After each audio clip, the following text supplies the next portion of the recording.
SEL4NJ. Just a few housekeeping notes is we will be recording this session, and also because we will be posting the recording of this session as well as the PowerPoint on the SEL4NJ website. And just so we know who who's joining us, if you feel comfortable, of course, it would be lovely if you could share your details in the chat, kind of where you're from. Are you from New Jersey? Are you from farther afield? During the past week, where we have offered 10 webinars, this is our 10th, we have had people as far away as the Pacific Northwest, California. We've had people joining from all across the states, which is a really wonderful thing. So welcome. And with that said, I'm going to turn it over to these gentlemen, and we are so excited to welcome them from the New Jersey School Psychologists Association, as well as I just learned a true live, living, breathing dean of students as well. So over to you guys. Thank you. I will be sure to spotlight you now. So. All right. Thank you, Liz and Bill. As the note that I put in the overview was, how do we do whole school SEL to really make for a school climate that allows for students and teachers to be at a place that they care and enjoy to come into work, and for the students to feel safe. My background is originally working residential school, and having that background sensitized me to the idea of both safety and community is absolutely a hallmark for what makes for a functional school. And you can't do it unless you're working with colleagues and staff that really get it. And I've been fortunate to work with Mike Radichel for many years as both our dean of students, and worked with him when he also came to us from working with a school for very challenged behavioral disordered youngsters. And he really gives a unique ability for us to work on general school climate from his office as dean of students, not just the disciplinarian, for sure, and also his background. So, Mike, what would you like to tell folks a little bit about yourself that I think might help? Well, I've known Mr. John. It's John. He's still Mr. Lestino to me. I've known John for a really long time. We became acquainted when I was a student here. So I guess maybe the most important part, at least to me, is that I've grown up in this community, and it has a special place, I guess, in my heart, which I think is really paramount to the work that we put in together. John, having been here for so long, and me having grown up in the community, it just kind of takes on a different kind of life to it, right? When the work that you're putting into it has a personal touch. John worked with my younger brother, who had some areas where he was, a bit of a challenging student, and even today still has this great relationship where, whenever they have an opportunity to talk, or whenever, I mention him or let him know that John was asking about him, he lights up and just kind of remembers this great relationship that they had.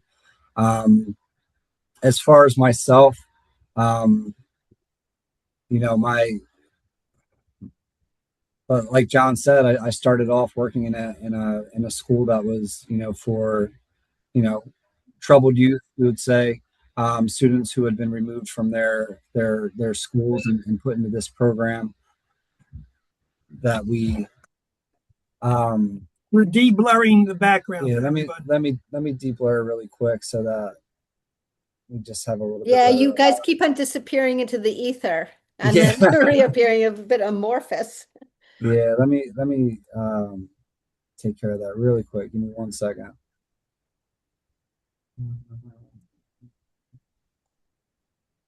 There you go. There you go.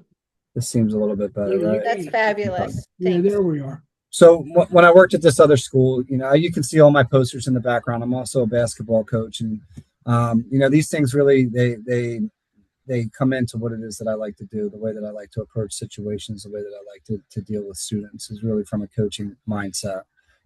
But the school that I started out with, we use the teaching family model, and a lot of those principles I've carried with me, and it have formed a foundation of the way that I kind of handle behaviors and handle them as um, really from a teaching role, right? Is teaching skills that might be um, missing from the students' toolbox, right? Trying to understand where they come from, trying to understand what they're missing, trying to understand what has been neglected in the home or what skills they are lacking in order to be successful in school. And so um, getting to know the whole child, right? Getting to know the whole student when dealing with some of these things that they're struggling with in the school. And so, um, that's been my MO since I started here, but really just kind of like it's become stronger and I think more pronounced the more that John and I have worked together. So, folks, what we're going to do is we're going to run through several slides that are going to key some of the factors that someone with a school psychologist background who also worked as a counselor in the building, as well as the anti-bullying coordinator for the district, really used a SEL model for preventative work. And you'll see where we had challenges in our school in particular, especially in our middle school, where we needed help. And of course, I want you to know I was trained many a time through Dr. Elias's work early on and brought that back to our district and then would train up counselors and train up social workers and help teachers talk about where classroom climate really had an important part to set the stage for a lot of what you and I would call good social emotional learning. So let's walk through some of the slides. I like to use pictures to kind of highlight ideas, and you'll see that those will help me kind of memorialize what we worked on. Um, I did add a bunch of slides that I'll send to Bill and Liz um, that I added on, and we're not going to get through all of them, that's for sure.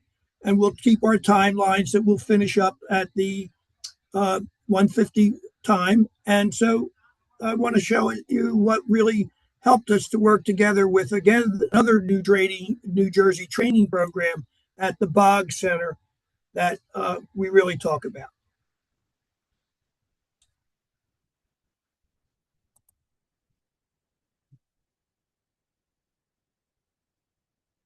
Are you guys seeing the slideshow now? We're seeing the presenter view, so we're sort of seeing your desktop, not the slideshow. So if Okay. you start from the beginning up there on the left, yeah. Huh. All right. That's funny. Yeah, that is. You may have to stop sharing and then reshare.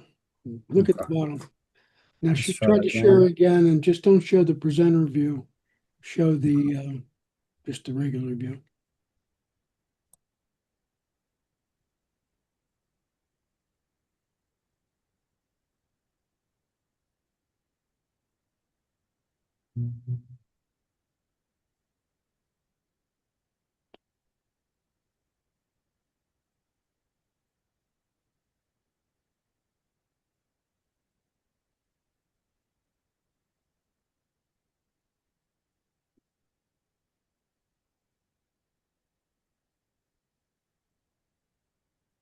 Oh, this is having such an issue. And we practiced it. Yeah. How about?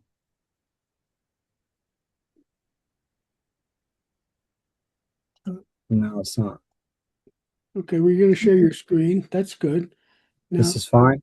yeah, now just try to do the slideshow from the beginning.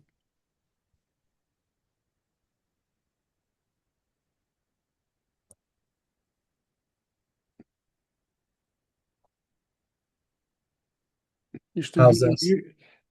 we're still just go ahead. We're Yeah. getting your view. It just Okay. doesn't fill the screen. So let's not spend time on it. Just do it. Thank you. Yeah. Why don't we go down to the Coast Guard.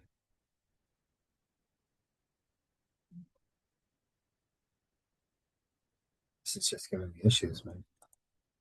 We just made it. All right, look at it.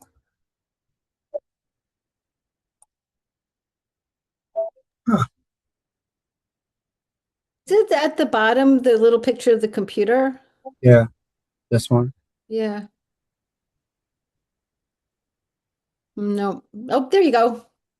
That's great. Except we are seeing everything else, but at least now we're just seeing one Yeah. slide. So that's much easier Well, for us.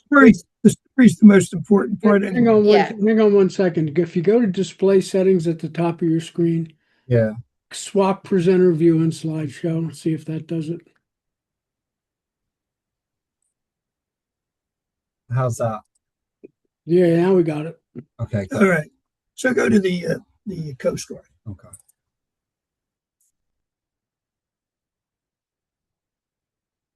Okay. Here's the story for us at our school.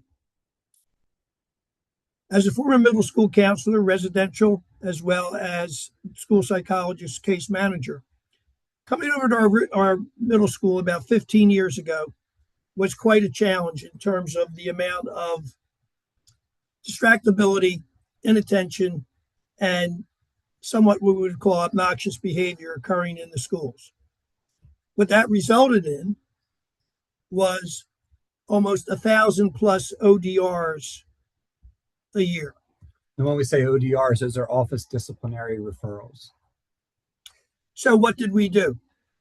Well, any good school psychologist and any good teacher or educator knows you got to go for help.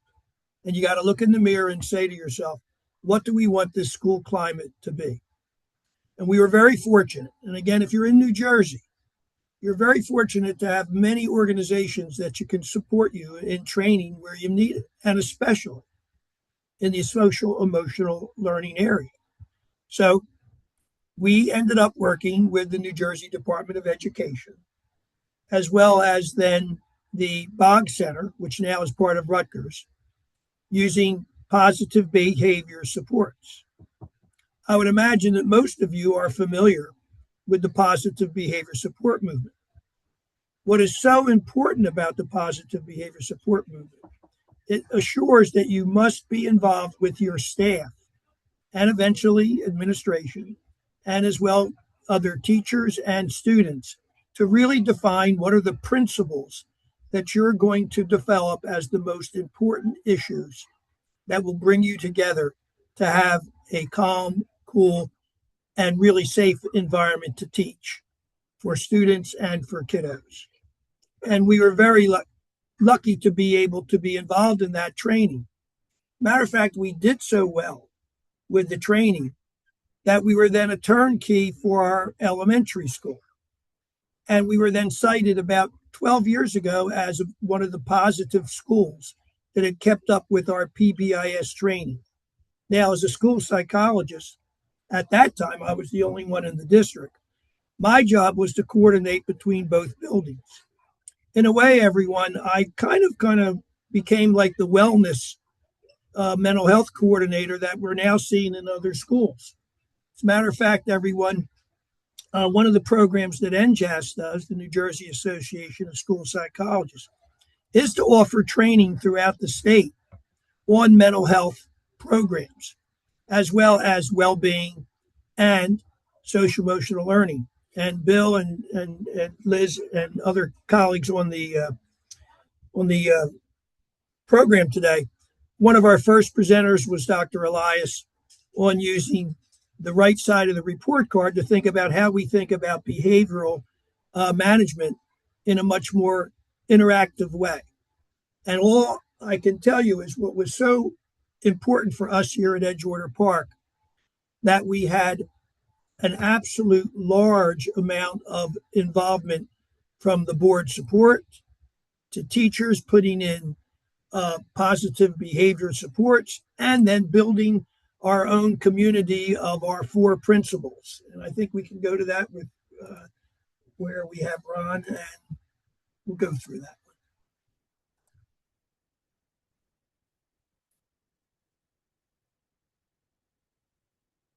Okay.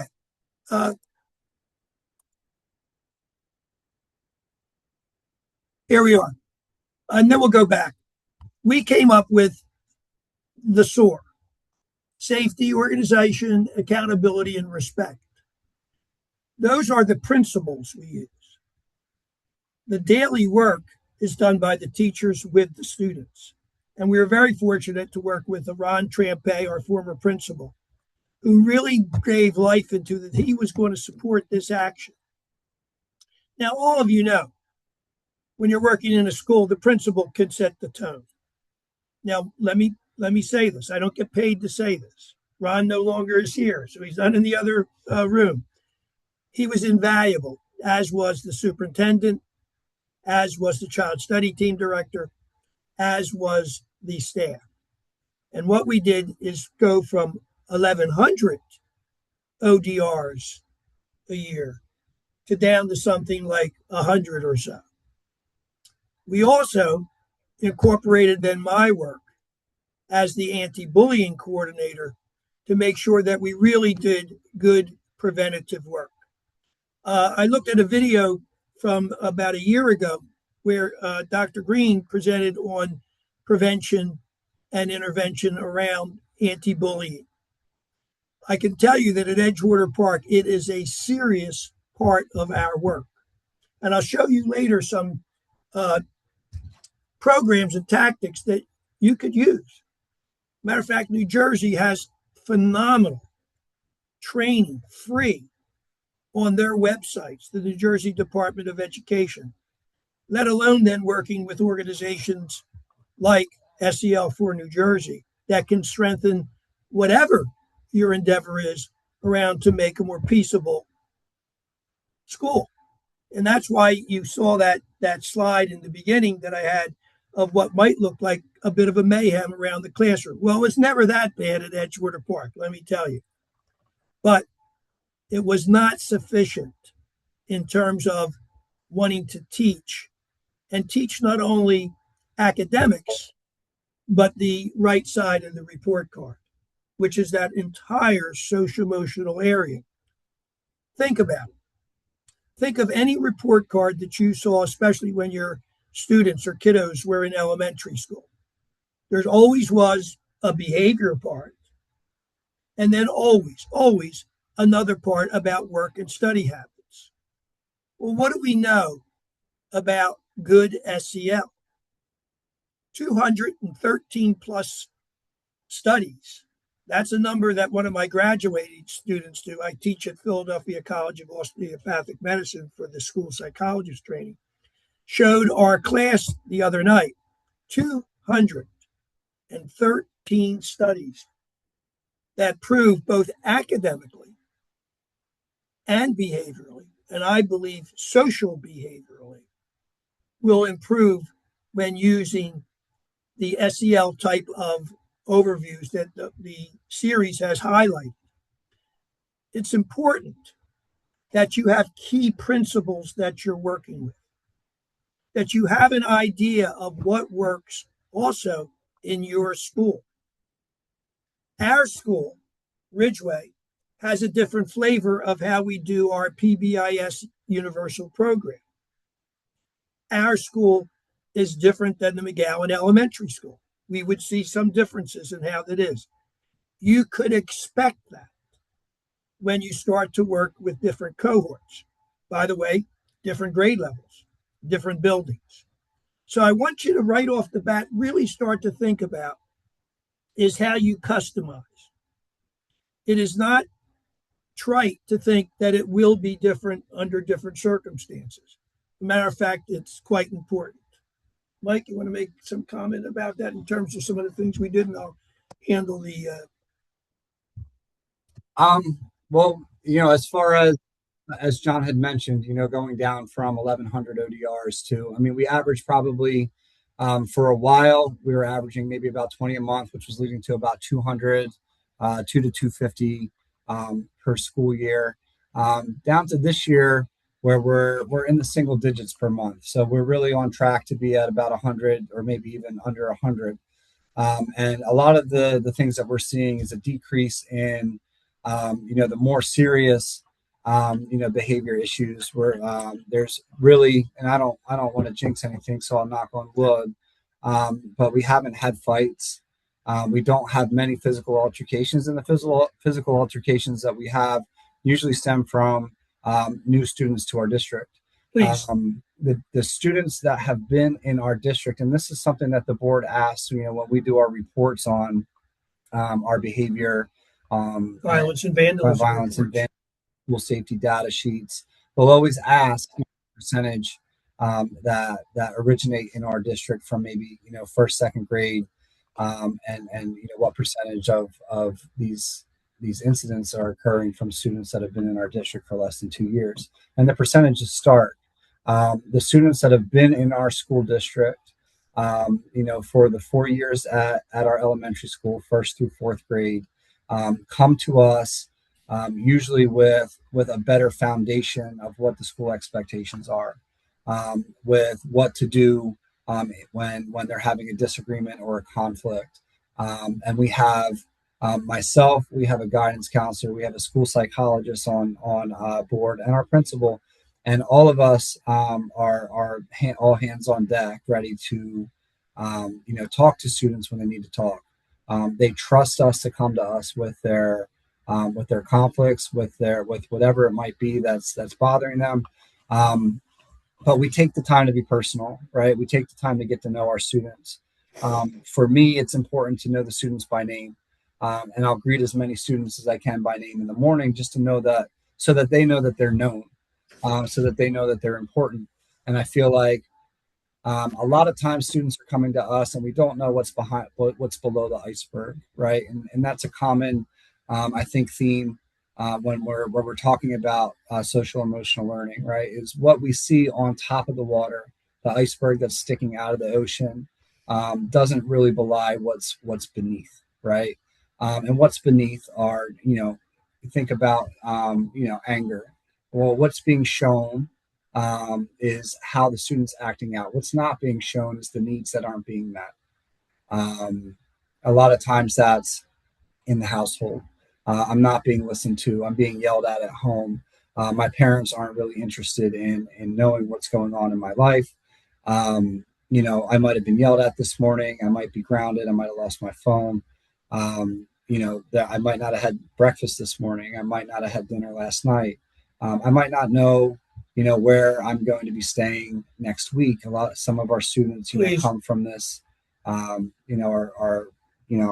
I guess come from a transient background where, they've moved into our neighborhood or into our community, and are month to month, are living either with a relative, and not knowing what comes next. We have a high population of students with immigrant status which has been a really big thing lately, of not knowing, what next month is going to look like. Are they going to be able to stay here? Or are they going to be, relocated? So getting really to know our students, getting to know what it is that they're dealing with at home helps us to understand, I think, a little bit more what they're dealing with in school. And a lot of them, and I would say the vast majority of them, feel safe coming to us and talking to us, knowing that this is a place where they can be understood, knowing that this is a place where we're not going to over consequence. So they trust us to come to us before these things blow up, or become bigger than they're able to deal with, which I think has been really a really good part of what we do here. I had on the slide, I'll show you a couple things that we did that I think also made sure that we kept staff sensitive to the needs of our population of students. Right there is a teacher's guide to trauma. Now, I would imagine most of you have heard of ACEs, which is the issues related to students or children growing up with really challenging situations that can predispose them to what we would call challenging behavior, increased depression, anxiety that's debilitating, counter-aggressive moves that we would call very fighting oriented and the like. And what our system does, dear colleagues, on this program is we've made sure that we've included staff in training, whole school training, everybody. And about in that year, just before COVID hit, we had endeavored upon to make sure that we trained up using a guide from Dr. Zayden on the importance of trauma showing itself in what we would call obnoxious or challenged behaviors in the school. Let's think about it. Oh, I'm here. We made sure that we had really 3 in-service days that were dedicated to the book and dedicated to the knowledge. Here's what I can proudly say about what we know can be one of the challenges is within schools, one and done programs. Not so. Followed up at PLCs, followed up at grade levels, followed up by me making sure that when we were doing the preventative work, which as we know in New Jersey is a mandate for anti-bullying, and you saw one of my slides, what does that do? It lifts up truly the culture of working together relationally with the students. We're very strong on the idea, I have a slide in there, of not using overly punishing procedures without explaining, working through, the extra phone call to parents, the sit down with teachers who are doing some type of either classroom meetings or monthly grade level reviews of who might be students that we need to address more soon as a way to head off bigger issues. And of course, for me, wearing this hat of the anti-bullying coordinator, and Liz and Bill, I'm sure you remember this when the hearings were held many years ago.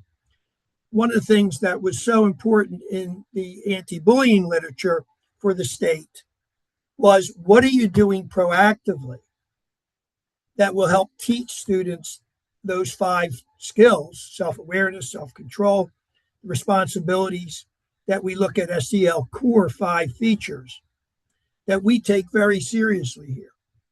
That it really is a superstructure, again, that we use when we're talking through with students, grade levels, etc. And I'll talk to you a little bit more, looking at the time. We're doing good, okay? I think we're doing good.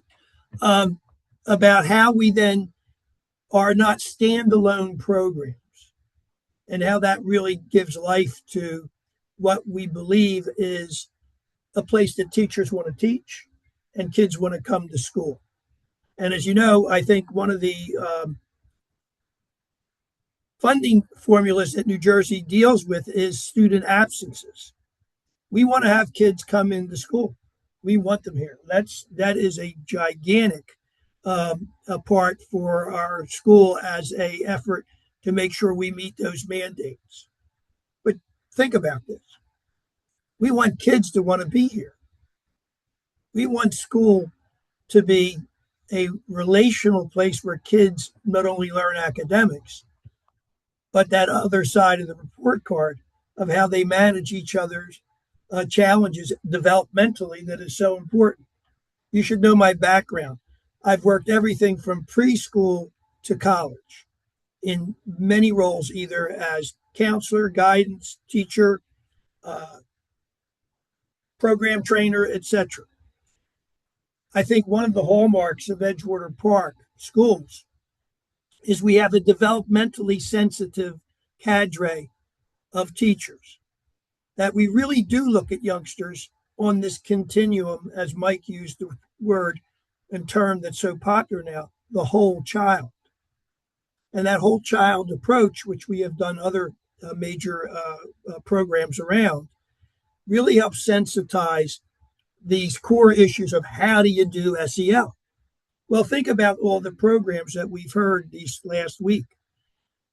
can't wait to get Mike to see some of those and the counselors. I'll be training up with them ad hoc if they would like, or to be able to put it in their quiver to make for even better programming that we're doing. Let me move to. Okay. Again, the school psychologist in New Jersey is mandated to be part of, if unless there is some reason that they can't be, school psychologists and counselors, that they are to be involved in the anti-bullying programs. What Edgewater Park did was to make sure that we breathed life into that.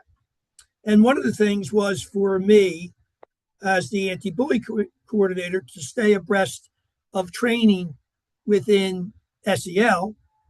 Rising tide lifts all boats. We know that. Good school safety, good school communication, parent involvement.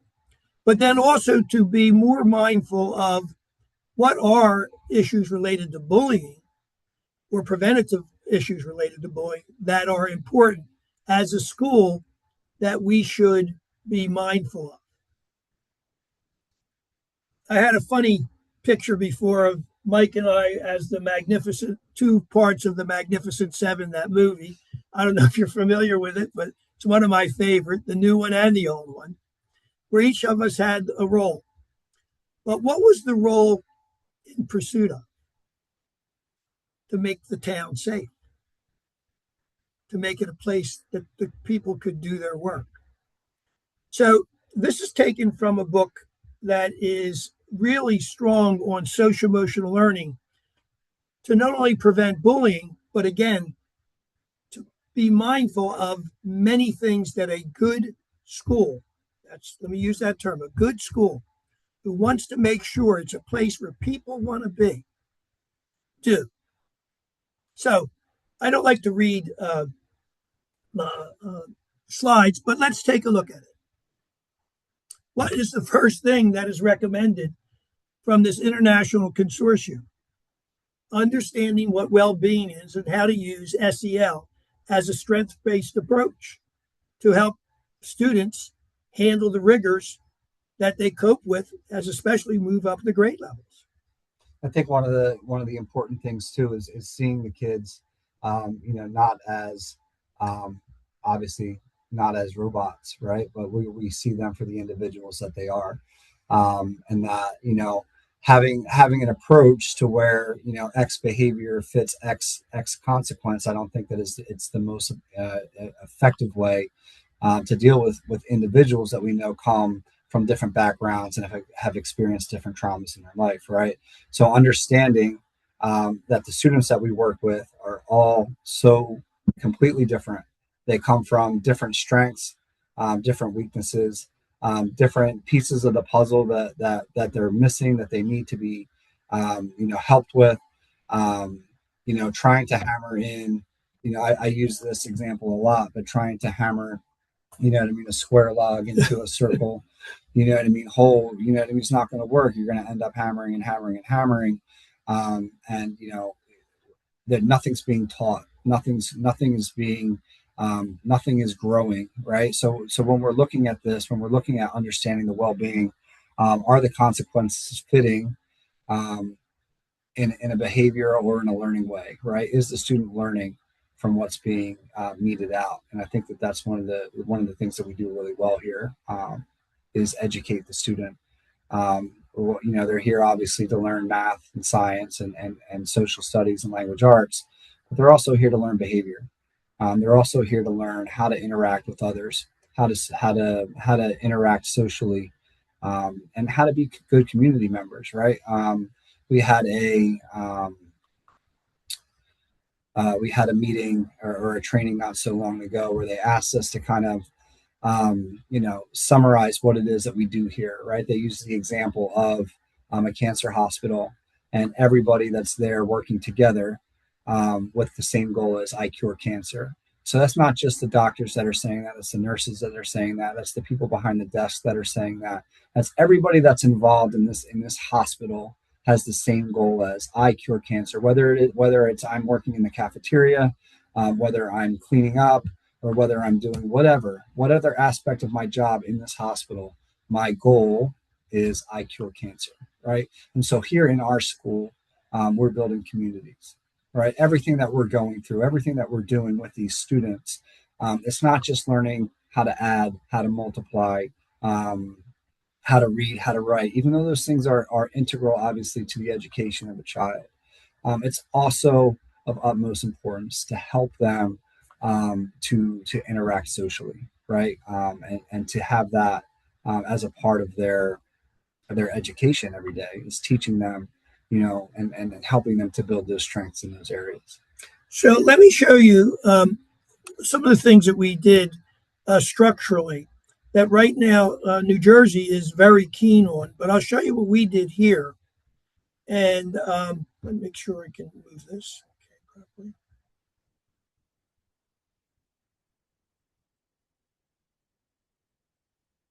We very much work on the anti-bullying October meeting on the week of respect with great vigor.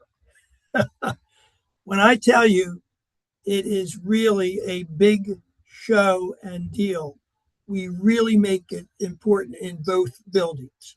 That was part of my job to make sure that occurred. And I would be involved with the counselors because they usually headed it up in both of the buildings. And what I can say to any parent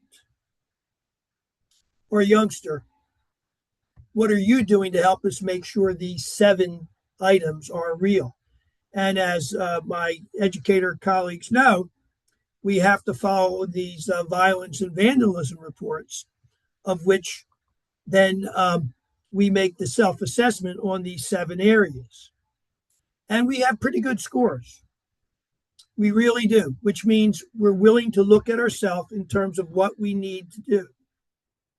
I know Mike could tell you that this year, I think we're starting to show you some better gains in our, if I might say, the amount of referrals related to bullying and or bullying programs that then have shown some improvement with the reduction of that. Could you make some comment about that? In our, if you want, I could talk about a little bit our team approach on that, but it'll be really important for folks to hear this.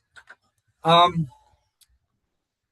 without getting too specific, our numbers are way down in that area, and a lot of that has to do with our team approach, right, and the way that we handle these situations that could, for lack of better words, blow up into these situations that are harassment, intimidation, or bullying. Frequent check-ins, frequent meetings. We meet weekly about students who might be on our radar, might be at risk for falling into these kinds of behaviors. And I do believe like the frequent check-ins, like there's some students that I will meet with multiple times a week, and just kind of going over goals, going over things that we've talked about before, going over skills or best practices when we find ourselves in a conflict, right? But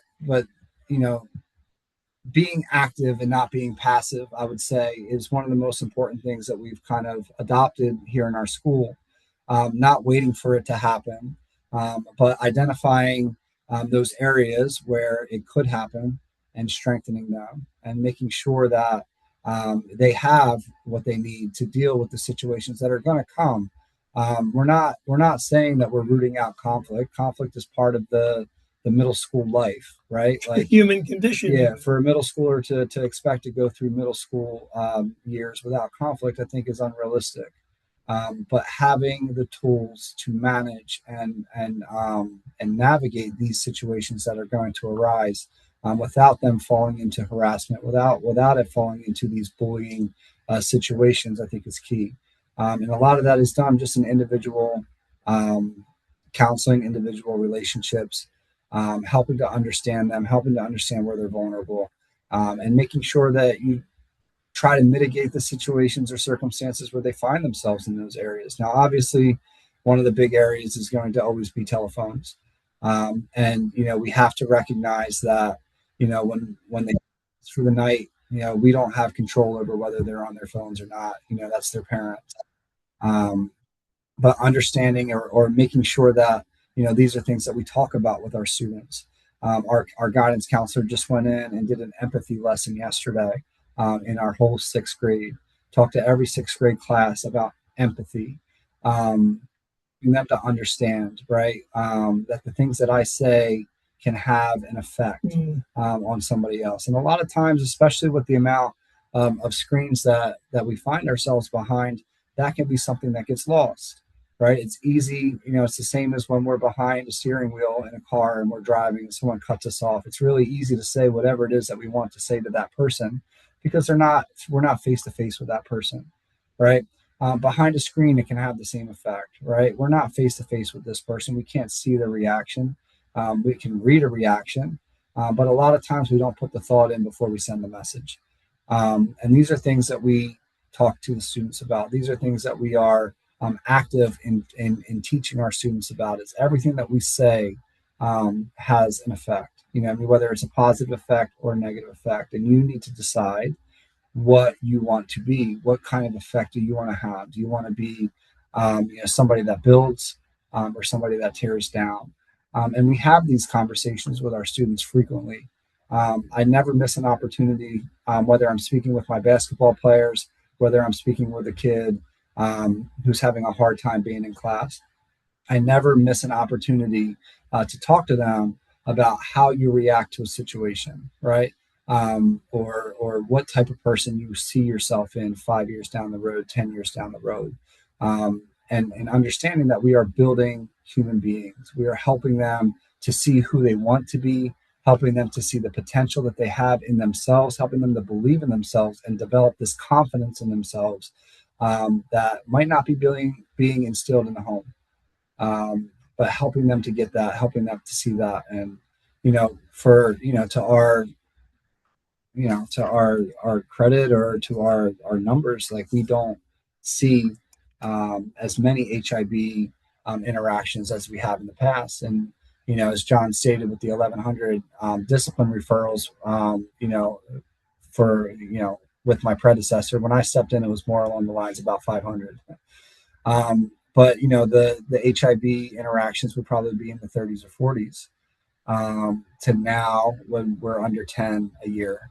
And this year, we're under 5, and we're more than halfway through the school year. And even that, and I'll bring back another point. These are students that have not been with us for longer than 2 years. A majority of the incidents that we even see this year are students that have not been with our school district, that have not been a part of our PBSIS program, have not been a part of our counselors and our psychologists and our programs that we run.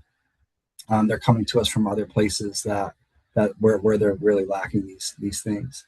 So from a structural, thank you, Mike. That was very important. From a structural view, what drew me to using surveys for students? If you think about student agency, right? One of the really top topics in developmental psychology was a survey by Dr. Beth Dahl Zucker-Brem, but Dr. Dahl I worked with the last 10 years from the University of Nebraska. And what struck me right off the bat in the 57 questions used, and by the way, all that is available when I send to Bill this updated PowerPoint that you can use and find. And if you can't find something or you want something, my email is, I believe, on the slide. If not, it's Lestino 1811 at gmail.com. But we can get that, and Mike and I can also reach back out. But look at the first title of the 7 domains that we're working on there. Believing in me.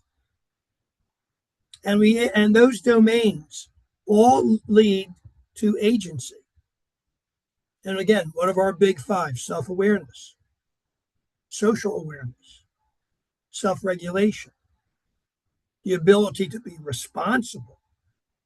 Think about that as we move up the age levels in terms of one of the hottest topics in the field of executive functioning. So that's what drew me to Dr. Dahl's work.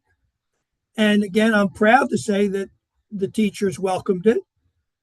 We showed that no one using our forums about the teachers could be used in any type of observation, that it would be used internally within the grade level uh, or the building. And then I started actually working with teachers, going through the actual comments that the students made and show them what they were saying about themselves. And by the way, I'm very proud of my colleagues and again, parent support on this. We did this through COVID as well. So we have some really interesting data. And so I'm going to, because of time constraints, I'm going to just go to show you what it looks like. These are just overviews of how we look at using surveys. Empowers students to take action in the roles of their learning environment. It's low cost. It's free. Tell that to a superintendent or to a curriculum supervisor.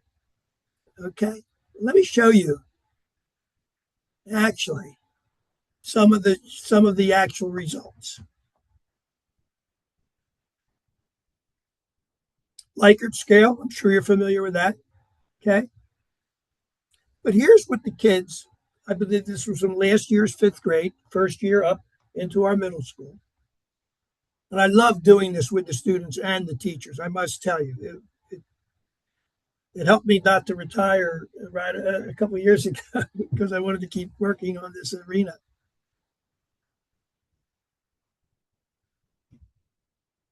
Show that back to a class. You want to see as much green and kind of mustard.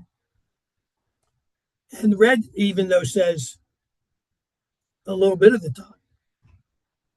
Okay.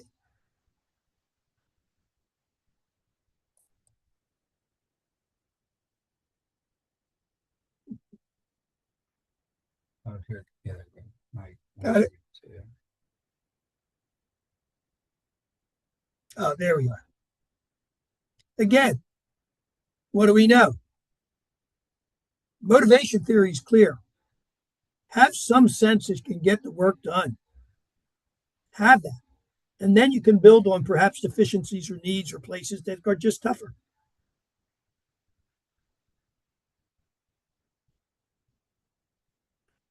What I can tell you, please, the people who are on the other end of this video, the kids worked on this. The teachers worked with it. And it gave them a dialogue about real events in their school. Now, here's what an interesting point. When I worked with Dr. Dahl, she was showing me some results from schools in Lincoln, Nebraska, where they were having challenges out in the playground. And how the kiddos then came up with ideas to work with the teachers and the administrative staff to do some changes in terms of the ability, you would like this, Mike, to add a basketball net. Okay? And how that, what did it do?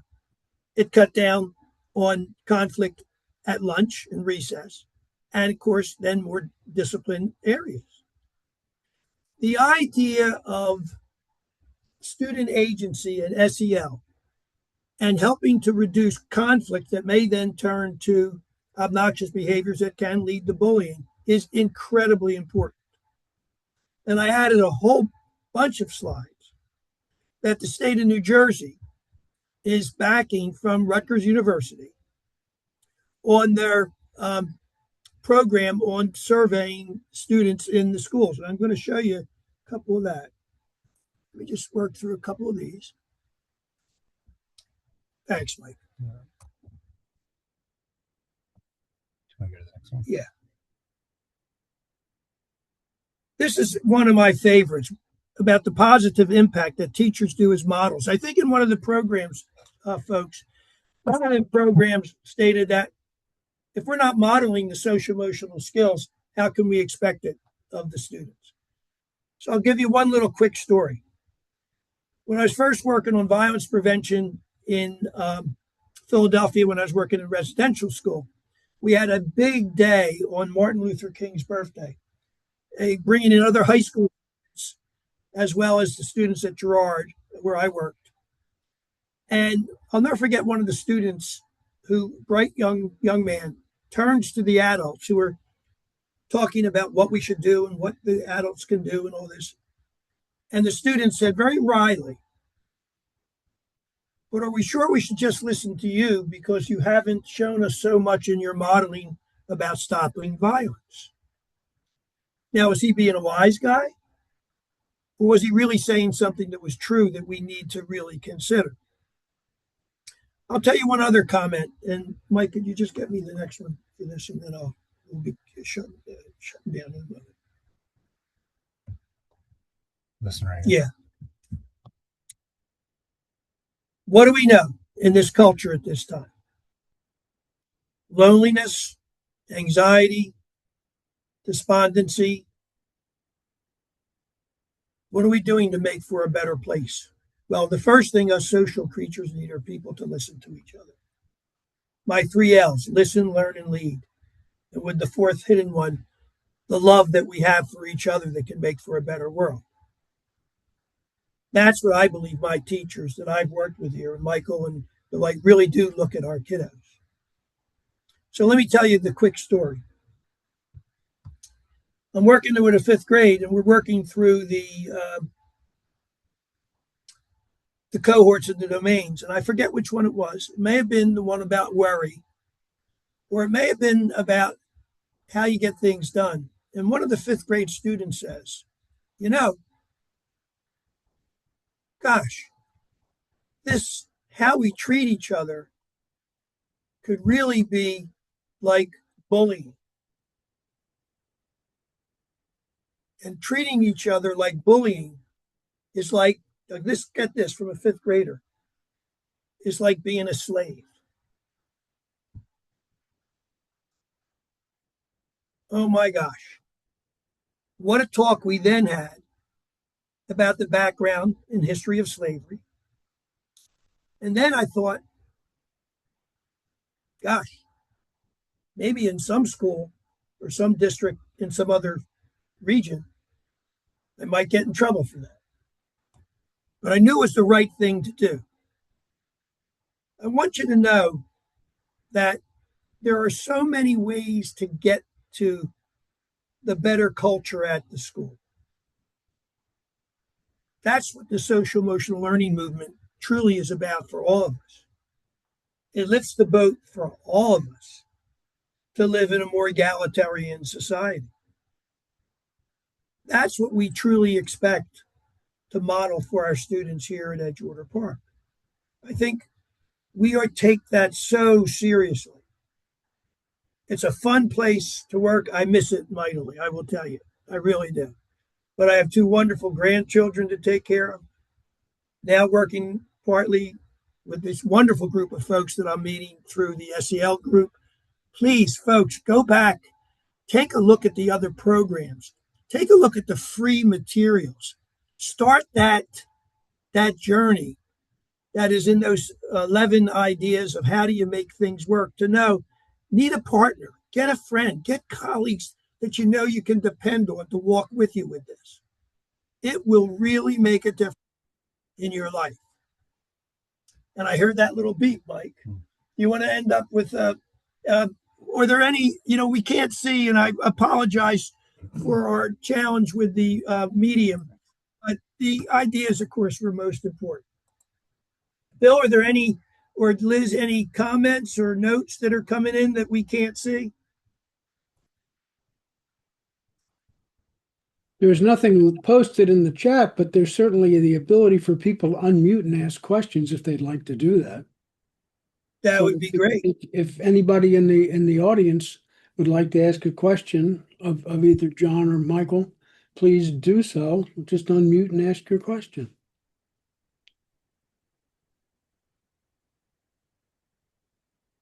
Mike, any comment? So I not to get too personal, but I teach a seminary class every morning at 6 o'clock.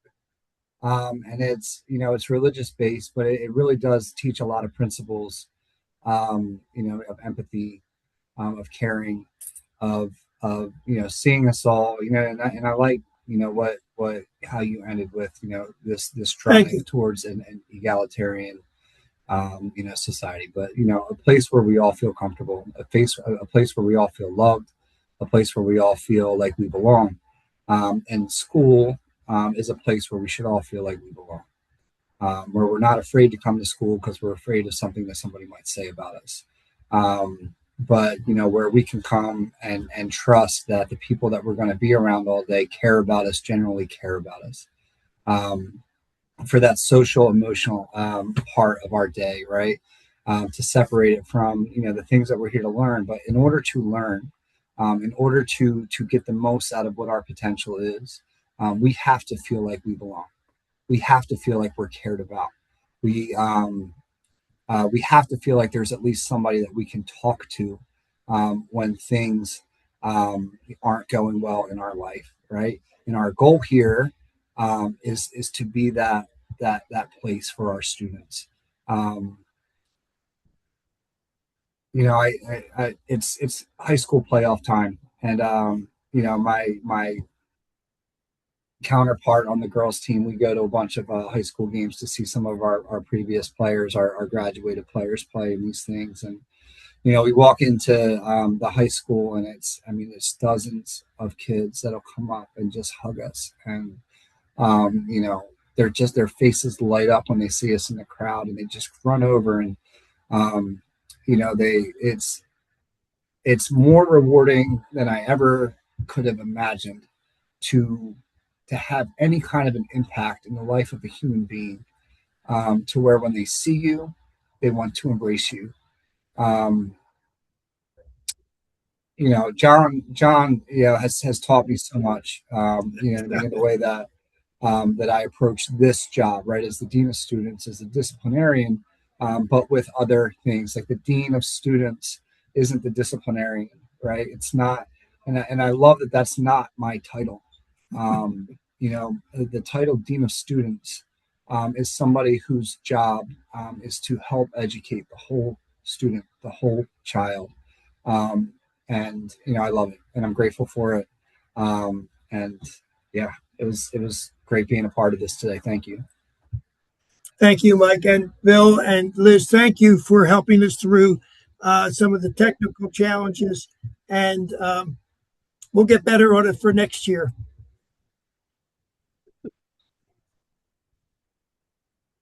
You're muted, Liz.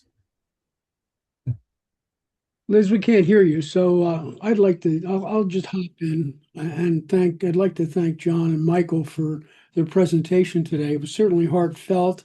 There was an awful lot of information there talking about the real implementation of all of these concepts in an actual school, which I think is a really important thing to share. I mean, again, you can listen to experts speak from a point of personal expertise.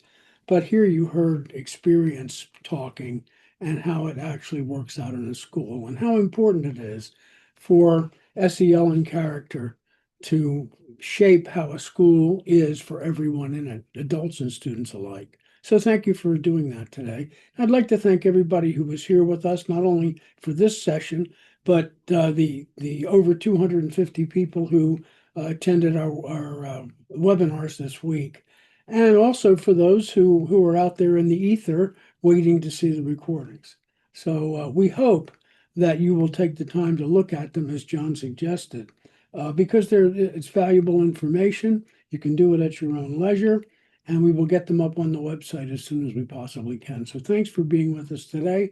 And again, a heartfelt thanks to Michael and John. And that ends our webinar series for 2026. So thank you again for being part of it.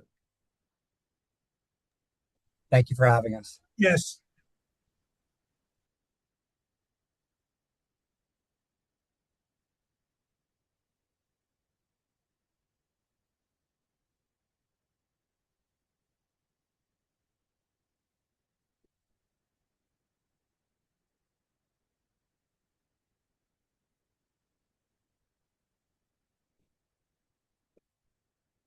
Liz, do you have 5 minutes after people sign off?